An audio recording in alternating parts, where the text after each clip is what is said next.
Hey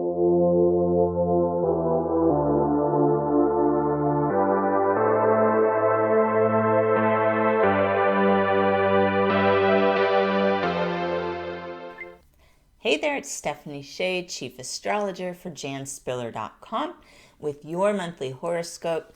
And this one's for you, Scorpio. This is going to be a month coming up really having to do with self-realizations, and relationships could be a big focus. It's a time to dive deep into issues that you or others may have been avoiding. This is something that Scorpios are usually pretty skilled at. And your ability to get to the root of a problem and explore various solutions is going to be highlighted. It will really serve you well. Now, May 15th, we enter what's known as the shadow phase of Mercury retrograde. Mercury retrograde is coming up May 29th. It will last until June 22nd. But starting May 15th, we may start to feel some of the slowing effects of this astrological phenomenon.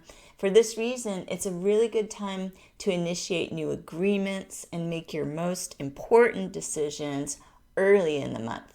Now, the second half of May will slow down, and we're going to have a full moon eclipse at the end of the month that could shine a light on your financial situation. It can really help you see what's going on with your resources and figure out a plan. Now, we've got the sun shining in Taurus as the month begins all the way through May 19th. Scorpio and Scorpio rising folks could gain some insight through others under this astrology. Interactions with partners or friends might have that mirror-like effect, which can really help you understand how you might be projecting your feelings onto others. So pay attention to the interactions and conversations you have during the first few weeks of the month. On the 20th, the sun moves into Gemini. And that can really inspire some deep conversations with a loved one. You can use this energy to find out what others have been hesitant to share. There's a real questioning quality to the sun in Gemini, and it's really supporting you to ask those questions, to really find out how people are doing, offer a safe space for them to open up, and make honest communications a goal for yourself as well. If someone asks, how are you doing? Don't just say okay if you're really not feeling okay. This is a time to share what's in your heart. Now, because we're approaching that Mercury retrograde cycle that I mentioned, some activities that will be highly supported during the second half of the month will be things like research, writing, editing, any kind of contemplative practice. And you can really streamline your schedule, I would say. Keep your calendar on the light side towards the end of the month and focus on goals you can accomplish on your own. That's going to be a really good use of this energy. We've got Venus entering Gemini on May the 8th, and it's going to remain in this sign through June the 1st. So this is really beneficial for your love life, Scorpios, especially if things have felt a bit stagnant.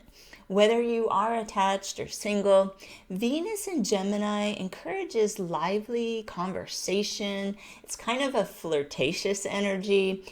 For those who are single and looking, it's really good to meet new people. It could be hard to initiate a committed partnership under this astrology. What is best when Venus is in Gemini and you're coming into a Mercury retrograde, things might seem uncertain, is enjoy the moment. If you meet someone new towards the end of the month, trust that more information will be revealed in the next few months, but certainly enjoy things as they are. Now, May 11th is our new moon this month, and it's at 21 degrees of Taurus. This is exciting. This will oppose Scorpio, sun, and rising people. It can be a powerful new moon to really have some good self-realizations. You can set intentions related to partnership, marriage, business alliances, self-worth, and stability. And you can consider the days between May 11th And May 14th, the best days this month for new beginnings. We get that burst of new moon energy right after the 11th, and we're still outside that shadow phase of Mercury retrograde. Shadow phase starts May 15th, so it's a sweet spot in the month for sure. Now let's talk about this full moon lunar eclipse. It's our first eclipse of 2021. If you want to learn more about all of the eclipses of 2021, I've made a video on that topic. It's on the channel. It's called Eclipses of 2021. So I encourage you to check that out. This first one is a full moon lunar eclipse at 5 degrees of Sagittarius. So it highlights your finances as well as your values. So you're scheduled to gain some clarity about how you earn, save, and spend money. You might have a really valuable realization around this time that helps you to stop spending time, energy, or money on pursuits that aren't fulfilling. I think the way that we spend our money actually really reflects what we value. And the same goes for how we spend our time or energy. These are the things that are up for review at this full moon eclipse, and you're likely to see it loud and clear, or hear it loud and clear, I should say.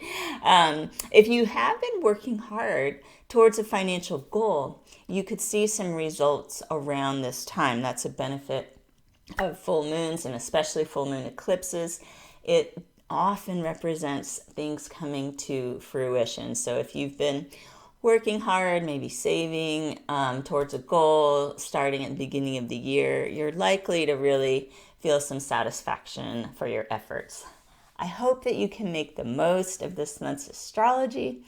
Be safe and be well, and I will see you here next month with your horoscope.